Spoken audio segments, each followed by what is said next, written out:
Welcome back. I don't know.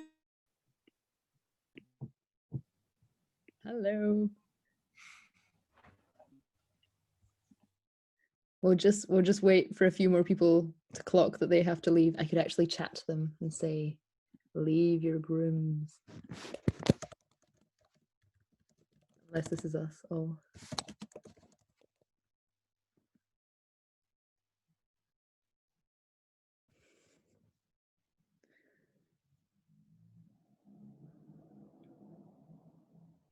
I can actually hear Ben talking next door, so I know that they've not left their breakout rooms. Or people just left the meeting and made the most of this opportunity to run away. I feel like usually it gives you a countdown to when you're forced out. Oh, here we go. It's doing Yeah, that. but that was a bit more subtle. The button appeared to leave. Yeah, and Ben's completely disappeared. Right, we're back. So without further ado, I am going to hand over to Colin. Yeah. Oh, spotlighted. Thank you. Well, yeah, just want to say how good it is just to have you all. And I'm sure Kat said it, but just for those who have never been involved in this before, this is not how we wanted to meet you, but we're just thrilled that you're here and getting to know you a little bit. So yeah, this is great. It's great to have you along. So I want to start. I'm going to share with you something from the scriptures over the next 20 to 25 minutes. I'm going to start by asking just a question about how do you picture life as a Christian? Is it exciting for you? Is it interesting? Is it enjoyable? I'm not assuming that everyone here is a Christian, by the way. What's your perception of that? When you compare it to other possible ways of life, can you honestly say this is a better life? Is it more satisfying? Is it more worthwhile? And if you're a Christian, I'm interested to know, do you feel like you're living with a vague sense of duty? Or do you feel like you've been told to do the right things, so you're going along with it, or you have an obligation to do them, or maybe you're doing Christian things, you're going to church, for example, and you're feeling like you can't wait to be doing something else, can't wait to be eating that meal that's waiting for me afterwards, or to watch a show or play a game or something like that. Well, there's a cultural narrative at play here that's very, very powerful today, and it's a narrative about what's really exciting, what's really satisfying and worthwhile. It's very subtle, but it's very powerful as well, and it affects all of us. It shapes what we value and what we want. It tells us the best life that we can experience, and we call it what we want, freedom or self-actualization, is found in some form or combination of choice and consumption. That's what our culture tells us that we're about, is choosing and consuming. So we're trained to think the best experience of life is available where we're given access to most choices and consumption. Think of YouTube, think of Amazon, GearBest, eBay, Netflix, Spotify, Instagram. You think about all of these, what you notice is that they give you an almost infinite catalog of options. It's just endless, and it gives us a sense of power and control in that. And the other thing I want to notice is that it doesn't just stop with what we consume, it actually extends to who we are. So now we're not only told that we can have these things and choose from them, we can now pick and choose who we can be, how we present ourselves, whether that's a number of filters that we can put over a photograph, or whether it's reassigning or even deassigning our gender, for example. We can choose, we have all of these options. And our culture tells us what can be more empowering and exciting than being able to choose whatever I want to consume, whenever I like, and the possibility of becoming whoever I want or whatever I want to be. And you think about this, and you put on one hand, you've got this cultural message about consumption and choice. And then on the other hand, you've got faith or Christianity. And what does it look like?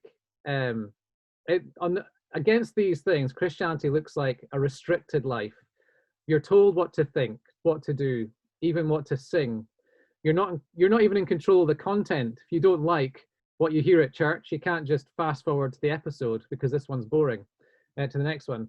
Even worse, you're told what not to think and what not to do, which is completely culturally out of step these days. Maybe you're even tagged with, or you're burdened with an idea of guilt for doing these things. And so what we're left with is, not only are we given restricted access to things that might make us feel good, but we're actually made to feel bad about ourselves as well. These are very, very powerful images and perceptions that we have in our culture. And I always wonder, have you been presented Christianity in this way? And I want to say that if you have, you've been really and seriously undersold the Christian life. You've been given a false idea of Christianity and faith by both Christians and by non-Christians, I would say. There's so much more to this, much, much more. And tonight I want to represent the Christian life in the form of a short poem in the Bible. It's actually the first Psalm. It's what we call the Psalm. And a little bit of background about the Psalms. It's a collection of about 150 of these poems or songs right in the middle of the Old Testament, the older part of the Bible. And they're fascinating. Their themes, the beauty, they can be joyful, they can be dark, they can be downright troubling at times. In terms of how they came to us, they came maybe from one or two, three maybe editions, and then resortings until they became this songbook, which Old Testament Israel used to express themselves to God. Why were they written, and what are we meant to do with them? Well, it's really interesting. I'd say two things, both on an individual and on a corporate level. They're for participation, and they're for reflection and learning. What do I mean by that? Well, each of these Psalms has its own theme, and there's so much to learn from them if we slow down and listen to them. But they're also designed to take us on a journey, and with other people together. And what do I mean by taking a journey? Well, they're very emotive. They engage us in a particular place, and they try to take us to another place. So I always think it's so helpful to think of Psalms as they're taking us on a journey. And what when we talk about taking us on a journey, I'm not talking about a simplistic lifting of the mood. Excuse me. It's sometimes a journey which is deeper into grief, or sorrow, or repentance, or praise, or the greatness of God, or his sovereignty. It can be all these things.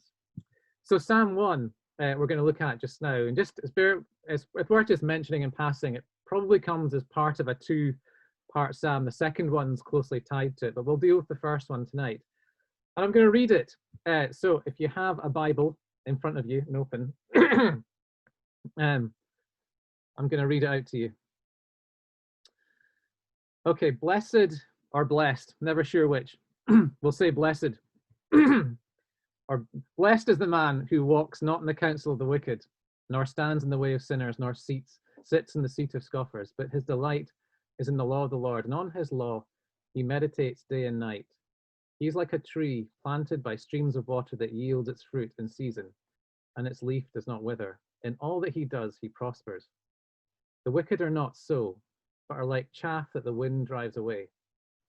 Therefore the wicked will not stand in the judgment, nor sinners in the congregation of the righteous. For the Lord knows the way of the righteous, but the way of the wicked will perish. So I talked about Psalms having particular themes, and looking at that, you might be able to spot one or two just instantly by looking at it. But I want to say that the Psalm that we're going to look at tonight is about the real purpose of human life. That's the journey it wants to take us on. What is the real meaning of human life? And we go straight in there, and the first word of this whole Psalm kind of captures that, and it's the word blessed or blessed. So this word blessed, what does it mean? Well, it's a shorthand for happy, rich, and fruitful living, a thriving and fulfilled life. Now it's interesting because we have the word blessed or blessed, and for us now it's quite a soft word. When we use it, we say something like, "Oh, bless you." It's kind of it's this very almost meek thing that we say to people, almost meaningless. Or we can say, "I've been blessed," which means that something's gone well for us. But it's not just about pleasant circumstances. It's actually a much more powerful and strong word than that. It describes a life that hasn't just enjoyed a piece of good fortune, but a whole life that's characterized by goodness and productivity and joy.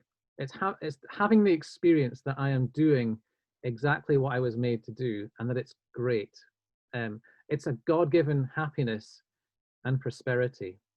I think it's a bit like the feeling of joy and fulfillment that an artist like Dave, or a musician, or a baker, or an athlete experiences in their soul when they put their skills to use and they see something coming from their work, which is really, really good. It's kind of like that, just that sense of joy. And it not only brings joy to the person that's doing it, but it brings life to those around them. So it's a really strong, powerful statement of life in the Bible. That's what we were made to experience, this idea of blessing. So this psalm and these psalms are about the pursuit and the purpose and the fulfillment of the human experience. And our ears should be kind of tingling and pricking up as we hear this, because in our culture, there are so many options that promise fulfillment, but very little which actually delivers on what we would call a blessed life. But here we're right at the start of the Psalms.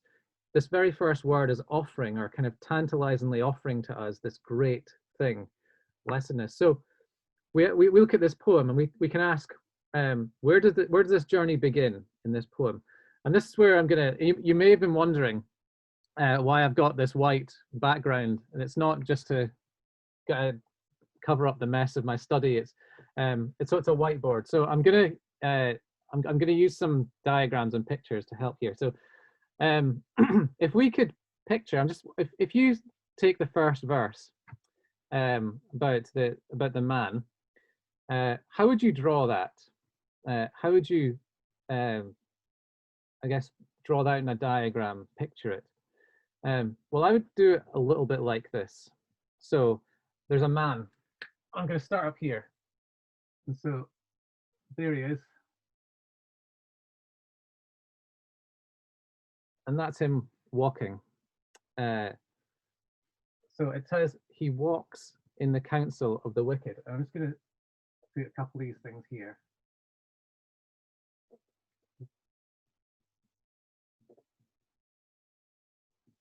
Walk in the counsel of the wicked. So I can't talk as I'm facing that way because you won't hear it. See? So there he is. So that's the starting point of the picture. Bless the man who's not walk in the counsel of the wicked. And then it goes on. So there's a progression here. You notice there's a progression. Nor.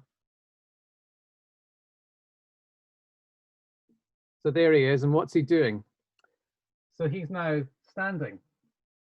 Standing.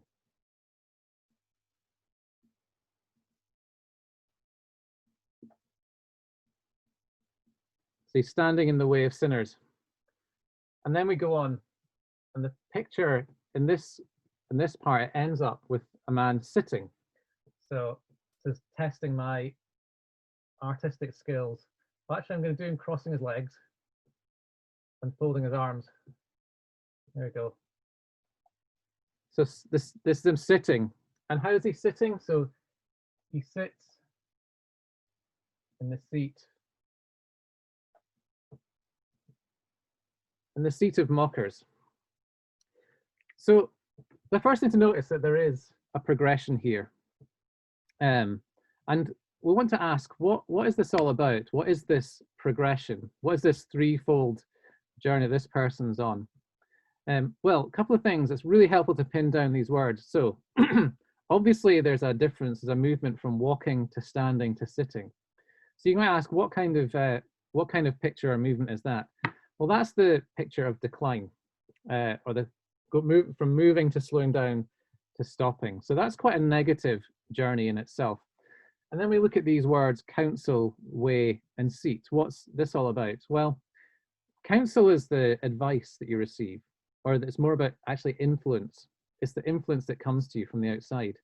So walking in the counsel of the wicked is like, the wicked, I should say, is people who don't know God, and who don't value him, don't believe he exists and don't value him. So if you think about it in our day, there's lots of information and advice and counsel from people who don't know God, who want to influence your thinking. And that's the key thing here. This first stage is about the counsel or influence on your thinking.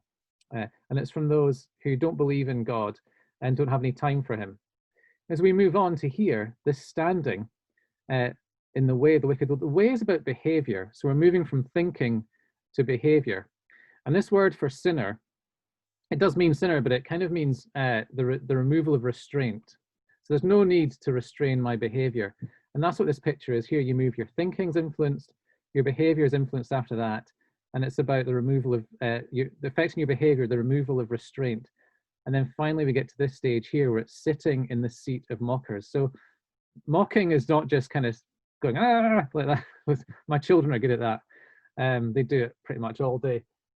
But mocking here is, it's a progression from this wicked, which is the kind of disregarding of God, to the removal of restraint. And now mocking is when you're in a place where you're actively promoting running away from God, actively promoting bad behavior. You're decrying everything that's good and you're promoting everything that's bad. And the idea of a seat is the idea of someone being settled. They've gone from walking to standing, and now they've basically made their position concrete. They've settled in this place here, and they're just looking around, and they're causing as much destruction as possible and actively engaging in wrong things and encouraging other people to do them. So that's the progression here, and you can see it's a moral thing, which is the decline. So that's the first picture there. And so it's quite a negative one. So that's the antithesis of the blessed life. But at the heart of it, it starts way back here with influence. And I think it's really interesting. I don't know if anyone's seen the docu-film, The Social Dilemma. I don't know, but I watched this last week. It's new out on Netflix. And if you haven't seen it, we actually need to arrange a film and discussion night. It's terrific, really, really interesting. We'll watch it together. I'd love to do that. But it takes the issue of social media and how it's affecting us all. And it's a film about influence. Did you know that the richest people in the whole history of our civilization, of our world, they're actually alive just now, and the people who run the social media and the tech companies? It's just astonishing. And you could be asking, what makes these people so wealthy? Well, what this documentary shows you, that they've learned that by absorbing our lives in technology and their platforms, and by gathering an extraordinary amount of data on us, they can do two related things. The first one's this: they can predict what I think, desire, and do just by my online activity. And they got loads of data that shows that I can I do certain things after a certain stimulus. The second thing that they can do is they can now shape and change in very small incremental ways. They can change what I think, do, and desire as well. Now you can respond to that by saying, it's nonsense. I can use these things without being influenced by them. They're not affecting me. But I respond by asking you this: have you ever clicked on an advert on a social media service? You may not have, or then have you ever gone on a device to do something and ended doing something else? Or like me, you go on a device and you 20 minutes later forgot why you picked the thing up in the first place. I do that all the time. Have you ever interrupted a conversation to respond to a notification on your device? Have you ever scrolled for longer than you intended to? Have you ever even found yourself looking down at a table just in case there's a notification coming through? And you see, if you haven't done those things, and you're a better person than me, but if you have, you're already being influenced and changed. It's just happening. The world around us is shaping us to do what it wants us to do, and it's shaping what we desire as well. So I'm not saying that these things are all evil or bad. I'm not saying that we should stop using social media or technology or do the things that we like. But what I am saying is this: that our capacity to be influenced is greater than we think. And these things are having an influence on us. So it's really important to be aware of how easily our thoughts, behavior, and desires can be shaped. And it shapes our sense of self as well. So you might be thinking at this point, classic Christian or religious teaching is just scare tactics. Well, let's go back to the text and look at our second picture. And we can see this in the picture of the tree. So here comes our tree.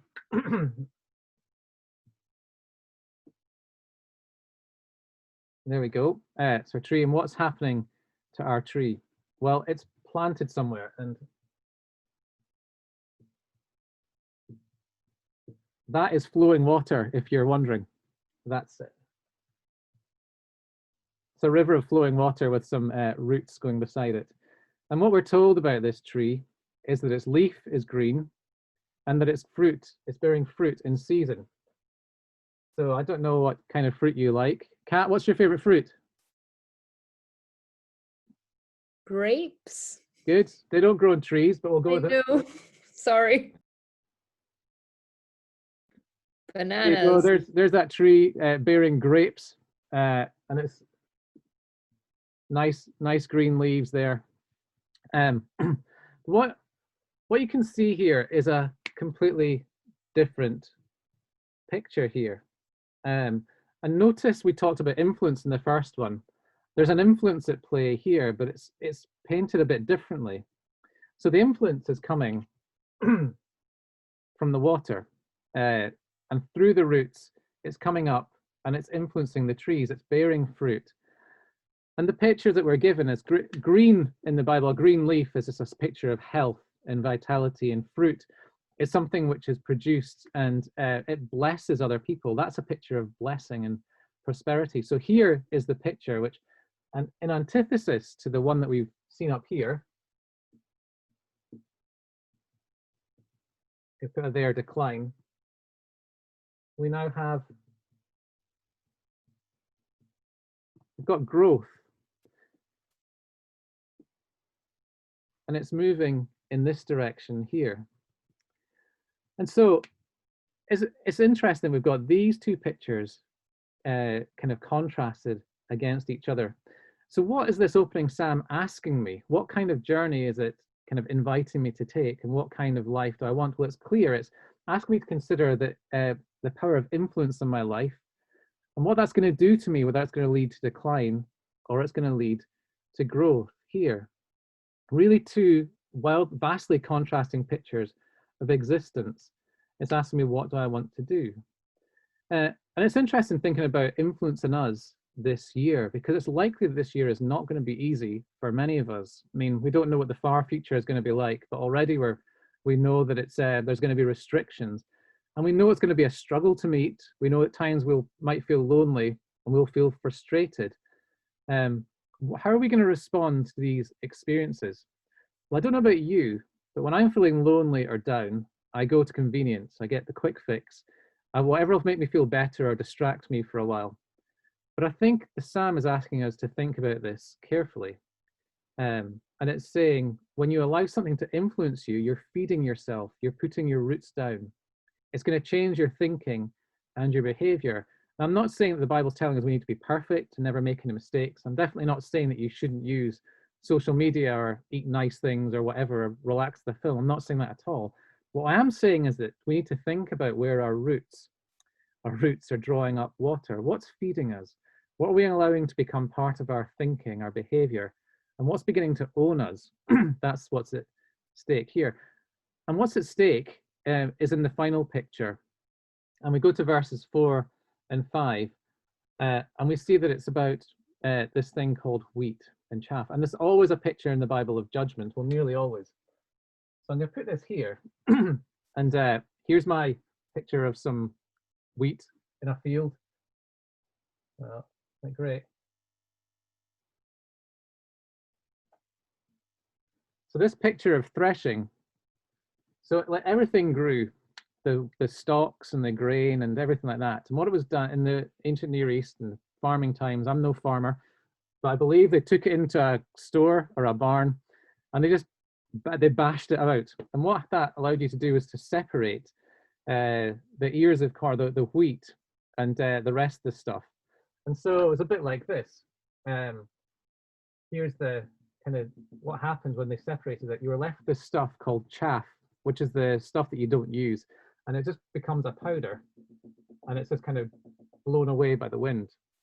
The stuff that's left, which is good, I like these little ears. These are the bits that you take away and you turn into flour, or presumably, again, not a farmer, so I don't know. But so it's a separation process here, and that's what it did. And what this psalm is doing, I guess it's just underlining that here's the decline and here's the outcome of that life. It's the outcome of that life is chaff. It's useless. It's become a life which has turned in itself, but ultimately it's useless to others. But on the other hand, the final outcome or the trajectory of this life is a life of goodness, a life which bears fruit, which feeds other people, which is good and enjoyable. And it's making that point. It's that this is where these lives lead. And so it really matters what our influence is. This is where what this psalm is telling us. It really does matter. The way our thinking is influenced has a long-term consequence. So what does this mean? What we told about so this could all be scare tactics again.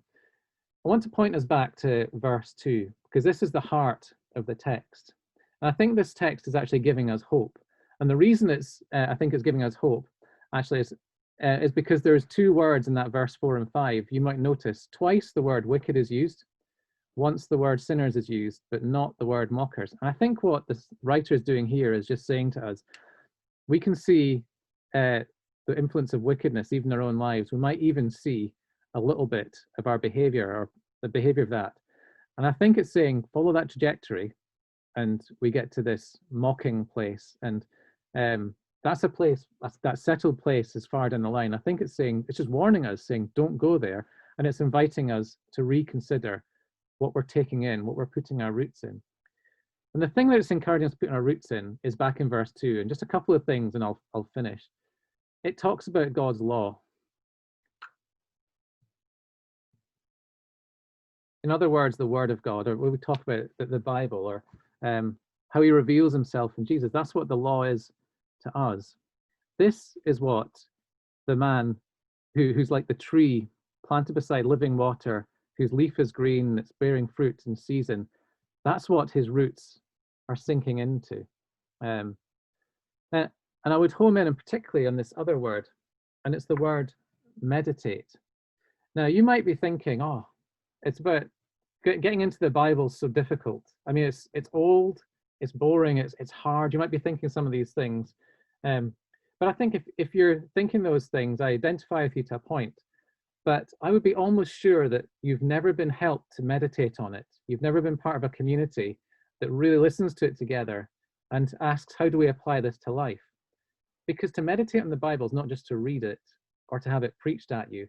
It's to slow down and to really ponder it until it's functioning like that root that's drawing up water and nourishing your life with God's life.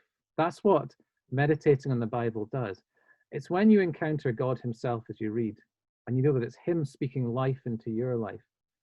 If we struggle to understand meditating, then it's really another way of saying it's what we feed our desires and our imaginations. It's really slowing down and doing that.